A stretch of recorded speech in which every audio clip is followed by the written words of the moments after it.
일본 유명 방송사 뉴스 앵커의 폭로에 일본 방송업계가 발칵 뒤집어졌습니다. 한국 남자들에게는 당연하다고 생각하고 한 행동들을 보고 매력을 느꼈다고 털어놨기 때문인데요.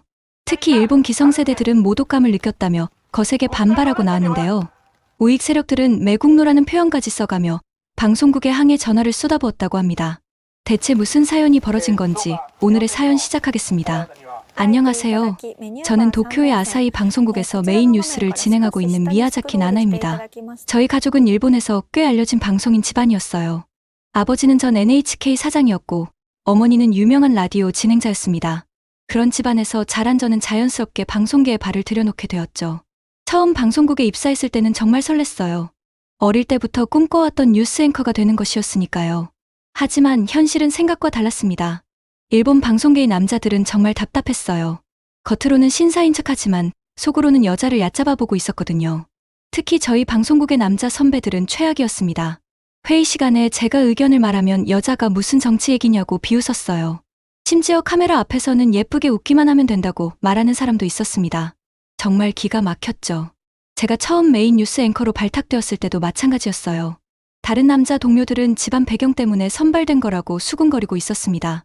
실력으로 인정받은 게 아니라는 식으로 말하는 거였어요. 그런 말들을 들을 때마다 정말 화가 났습니다. 더 심한 건 데이트를 할 때였어요. 방송인이라는 직업 때문에 만나는 남자들은 대부분 방송계나 연예계 사람들이었습니다. 그런데 그들은 모두 비슷했어요. 겉으로는 멋있고 세련된 척하지만 속으로는 여자를 자신의 액세서리 정도로 생각하고 있었거든요. 한 번은 유명한 방송작가와 데이트를 했어요. 비싼 레스토랑에 데려가서는 자기가 얼마나 대단한 사람인지 자랑하기 바빴습니다. 그리고 저에게는 예쁘게 앉아서 조용히 듣고만 있으라는 식이었어요. 제가 방송에 대한 의견을 말하려고 하면 막았습니다. 여자가 너무 의견이 많으면 매력이 없어진다고 말하는 거였어요. 정말 어이가 없었죠. 저도 같은 방송인인데 왜 의견을 말하면 안 되는 건가요? 그 남자는 계속해서 저를 통제하려고 했습니다. 옷차림부터 말투까지 모든 걸 간섭했어요. 더 가관인 건 집에 데려다 줄 때였습니다. 차 안에서 갑자기 손을 잡으려고 하더라고요. 저항하니까 왜 이렇게 까다로우냐고 화를 내고 있었어요. 비싼 저녁 사줬는데 이 정도는 당연한 거 아니냐는 식으로 말했습니다. 그 순간 정말 역겨웠어요. 그 이후로 일본 남자들과의 만남을 꺼리게 되었습니다. 특히 방송계나 연예계 남자들은 더욱 싫어졌어요. 모두 똑같은 패턴이었거든요.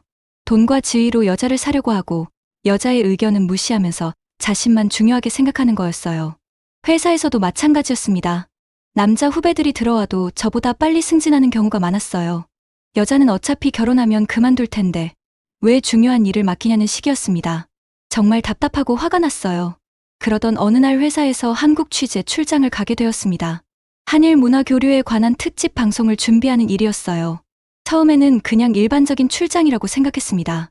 하지만 그 여행이 제 인생을 완전히 바꿔놓을 줄은 몰랐어요. 서울에 도착한 첫날부터 놀라운 일들이 연속으로 일어났습니다. 공항에서 택시를 타려고 줄을 서고 있는데 한 남자가 자연스럽게 제 캐리어를 들어줬어요.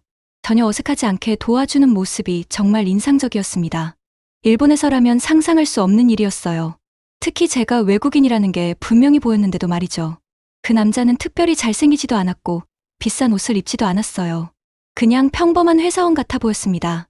하지만 그의 행동에서는 진짜 배려심이 느껴졌어요. 계산적이지 않고 정말 자연스러운 친절함이었습니다. 일본 남자들의 형식적인 매너와는 차원이 달랐어요. 그 순간 저는 처음으로 생각했습니다. 아, 진짜 신사가 이런 거구나. 호텔에 도착해서도 비슷한 경험을 했어요. 리셉션에서 체크인을 하고 있는데 옆에 있던 한국 남자가 제가 짐을 많이 들고 있는 걸 보고 엘리베이터 버튼을 눌러줬습니다. 그리고 짐을 들어주겠다고 제안했어요. 일본이었다면 절대 일어나지 않을 일이었습니다. 특히 제가 아는 일본 남자들이라면 귀찮아하거나 혼자 알아서 하라는 식으로 반응했을 거예요. 하지만 이 한국 남자는 정말 진심으로 도움을 주고 싶어 하는 것 같았어요. 다음 날 취재를 시작했는데 더욱 놀라운 일들이 계속 일어났어요. 강남역 근처에서 길거리 인터뷰를 하고 있었는데 카메라와 장비 때문에 움직이기가 어려웠습니다. 그런데 지나가던 남자들이 자연스럽게 도와주는 거예요. 장비를 옮겨달라고 부탁한 것도 아닌데 알아서 도와주고 있었어요. 심지어 인터뷰 장소까지 안내해주는 사람도 있었습니다. 일본에서는 상상도 할 수 없는 일이었죠. 특히 저희가 외국 방송팀이라는 게 뻔히 보였는데도 말이에요. 점심시간에 한 카페에 들어갔는데 거기서도 인상적인 광경을 봤습니다. 한 커플이 앉아 있었는데 남자가 여자의 말을 정말 집중해서 듣고 있었어요. 고개를 끄덕이며 진지하게 반응하는 모습이 너무 자연스러웠습니다. 일본에서 본 커플들과는 완전히 달랐어요. 일본 남자들은 대부분 자기 얘기만 하려고 하거든요. 여자의 말은 대충 들으면서 고개만 끄덕이는 척하는 경우가 많았습니다. 하지만 이 한국 남자는 정말 관심을 갖고 듣고 있었어요. 더 놀라운 건 계산할 때였습니다. 남자가 자연스럽게 지갑을 꺼내면서 뭐 더 마실래라고 여자에게 물어보고 있었어요. 전혀 억지스럽지 않았습니다. 마치 당연한 것처럼 여기는 것 같았어요. 일본 남자들이라면 각자 계산하자고 했을 거예요. 여자도 경제적으로 독립적이어야 한다며 더치페이를 고집했을 거거든요. 하지만 한국 남자는 전혀 달랐습니다. 진심 어린 배려가 느껴졌어요. 그날 저녁 혼자 명동을 걸어다니고 있었어요. 카메라를 들고 야경을 찍고 있었는데 한 남자가 다가와서 도움이 필요하신가요라고 물어봤습니다. 사진을 찍어드릴까요라며 친근하게 말하는 거예요. 처음에는 조금 경계했어요. 일본에서 모르는 남자가 갑자기 다가오면 보통 좋지 않은 의도가 있는 경우가 많거든요. 하지만 그 남자의 표정과 말투에서는 정말 순수한 호의만 느껴졌습니다. 결국 사진을 부탁했는데 정말 잘 찍어줬어요. 그리고 명동에서 가볼 만한 곳들을 추천해주기까지 했습니다. 외국인 혼자 다니시면 위험할 수도 있으니까 조심하세요라고 당부도 해줬어요. 그 남자와 잠깐 대화를 나눴는데 평범한 직장인이었어요. IT 회사에서 개발자로 일한다고 했습니다. 전혀 잘난 척하지 않았어요. 오히려 일본 문화에 대해 궁금해하며 여러 가지를 물어봤습니다. 일본 방송 일이 힘드시죠라고 말하고 있었어요. 저희 회사에도 일본 출장 많이 가는데 방송 관계자분들 정말 바쁘시더라고요. 이런 말을 듣고 저는 깊이 감동했습니다. 일본 남자들은 뉴스 앵커를 그냥 얼굴마담 정도로만 생각했거든요. 하지만 이 평범한 한국 남자는 방송인도 하나의 전문직으로 존중하고 있었어요. 그의 시선에는 무시나 우월감이 전혀 없었습니다. 헤어질 때 그는 혹시 서울 구경하시는 동안 궁금한 게 있으면 연락 주세요라고 했습니다. 자신의 핸드폰 번호를 알려줬어요. 전혀 이상한 의도가 아니었어요. 정말 순수한 호의에서 나온 행동이었습니다. 그날 밤 호텔 방에서 오래 생각에 잠겼어요. 과연 진짜 신사란 뭘까요? 좋은 대학 나오고 좋은 직장 다니면 신사인 걸까요? 아니면 진심으로 다른 사람을 배려하는 마음이 신사인 걸까요? 답은 명확했습니다. 오늘 만난 그 평범한 한국 남자야말로 진짜 신사였어요. 계산하지 않고 자연스럽게 도움을 주는 모습에서 진정한 품격을 느꼈거든요. 다음 날도 취재를 계속했는데 비슷한 경험을 여러 번 더 했습니다. 지하철에서 자리를 양보하는 남자들이 있었어요. 엘리베이터에서 먼저 내리라고 손짓하는 남자들도 있었습니다. 모두 평범한 사람들이었어요. 하지만 그들의 행동에서는 일본 남자들에게서 찾을 수 없던 진정성이 있었습니다. 과시하려는 것도 아니고 뭔가 바라는 것도 아니었어요. 그냥 자연스러운 배려였습니다. 취재 마지막 날 그 개발자 남자에게 연락을 했어요. 서울의 전통적인 곳을 보고 싶다고 했더니 기꺼이 안내해주겠다고 했습니다. 바쁜 주말 시간을 내서 북촌 한옥마을과 인사동을 함께 다녔어요. 그 남자의 이름은 이민호였어요. 정말 친절하게 한국의 역사와 문화를 설명해줬습니다. 사진도 정말 잘 찍어줬어요. 저는 계속 감동하고 있었습니다. 점심시간이 되자 뭐 드시고 싶으세요라고 물어봤어요. 제가 전통 한식에 관심이 있다고 하니까 좋은 레스토랑으로 데려갔습니다. 그가 당연하다는 듯이 계산을 했어요. 제가 더치페이를 제안하자 손님인데 어떻게 그러세요라며 웃었습니다. 그날 하루 종일 함께 보내면서 저는 확신했어요. 이게 바로 진짜 신사의 모습이라는 걸 말이죠. 돈으로 과시하거나 권위로 누르는 게 아니었어요. 진심 어린 배려와 존중으로 상대방을 대하고 있었습니다. 저녁에 헤어지면서 그는 다음에 또 한국 오시면 연락 주세요라고 말했어요. 다른 좋은 곳들도 많이 있어요. 그 순간 저는 마음속으로 결심했습니다. 이런 남자와 더 알아가고 싶다고 말이죠. 일본으로 돌아온 후 저는 완전히 달라진 사람이 되어 있었어요. 방송국에서 만나는 남자 동료들을 볼 때마다 그들의 가식적인 모습이 더욱 선명하게 보였거든요. 특히 뉴스 제작팀 남자들의 행동을 관찰하면서 점점 더 확신을 갖게 됐습니다. 어느 날 방송 후 회식이 있었어요. 프로듀서인 사토 씨가 자신의 여자친구와 함께 참석했습니다. 그는 평소 신사적이라고 소문난 사람이었거든요. 와세다대 출신의 아버지가 방송국 임원인 전형적인 엘리트였어요.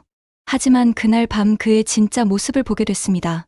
식사 중에 여자친구가 최근 방송 트렌드에 관심을 보이며 질문을 했어요. 요즘 유튜브 방송이 인기인데 어떻게 생각하세요라고 물었습니다. 평범한 질문이었어요. 그런데 사토 씨는 여자가 무슨 방송 정책 얘기냐고 말하며 여자친구를 제지했습니다. 그런 건 전문가들끼리 하는 거야라고 하고 있었어요. 여자친구의 표정이 순간 어두워지는 걸 저는 놓치지 않았습니다.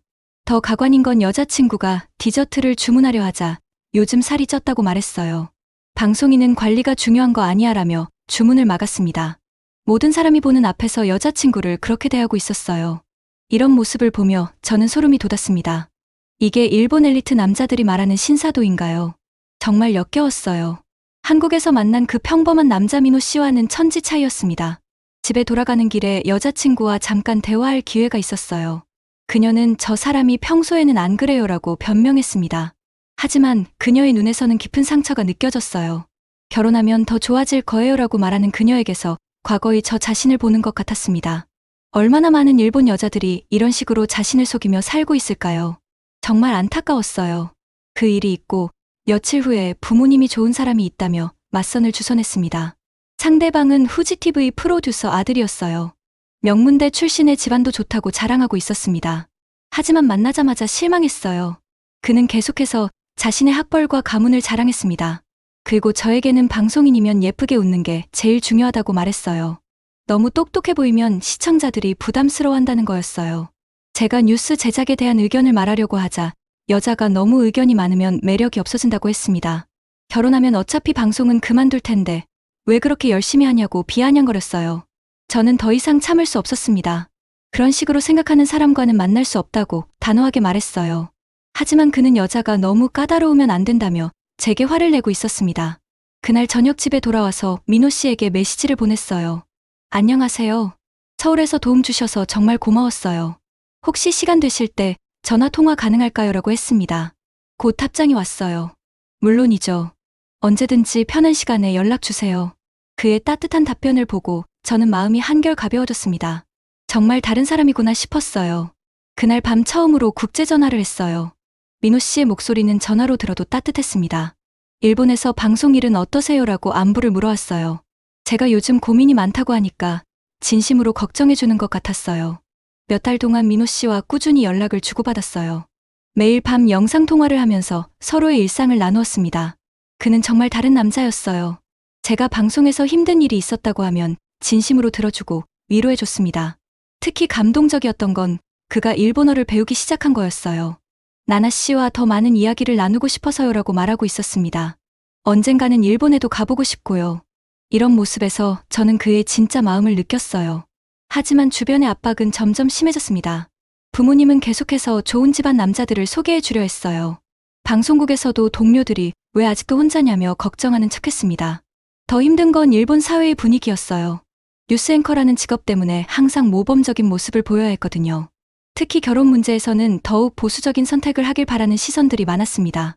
그러던 어느 날 회사에서 큰 기회가 왔어요. 일본의 유명한 토크쇼 프로그램에서 국제 결혼에 대한 특집을 준비하고 있었는데 저에게 패널로 출연해달라는 요청이 들어온 거였습니다. 처음에는 그냥 일반적인 국제 결혼 이야기를 하는 줄 알았어요.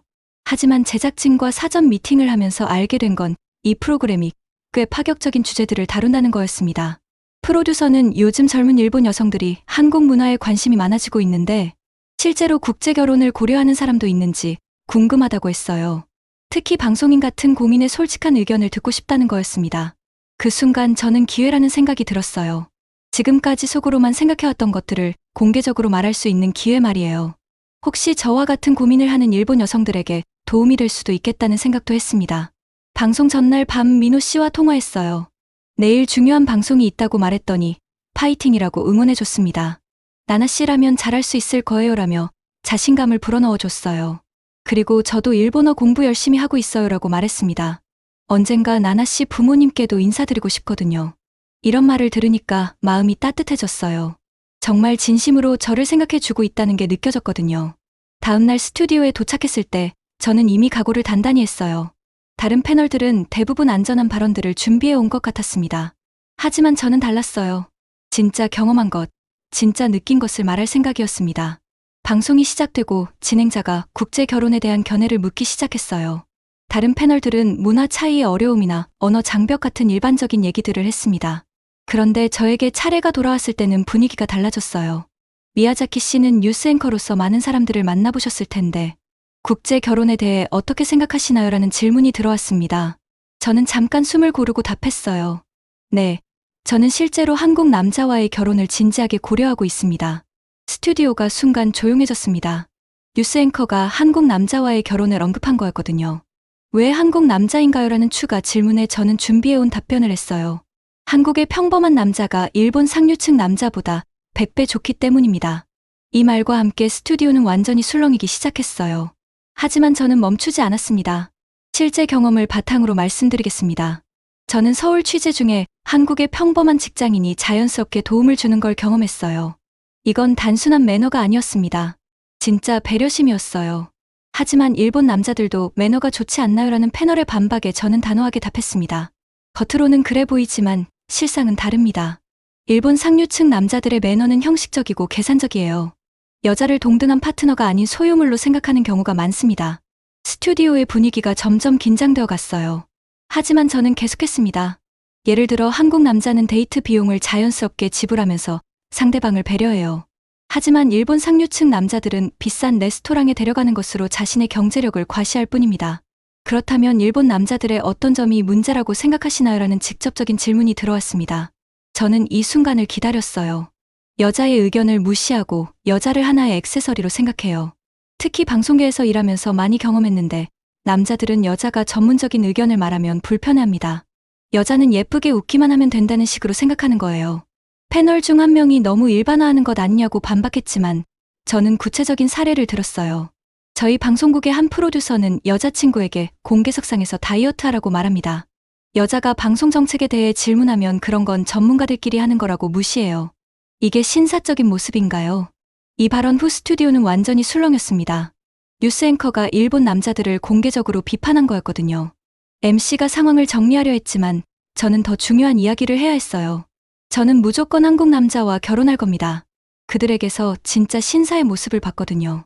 이렇게 말하니까 스튜디오가 더욱 시끄러워졌어요.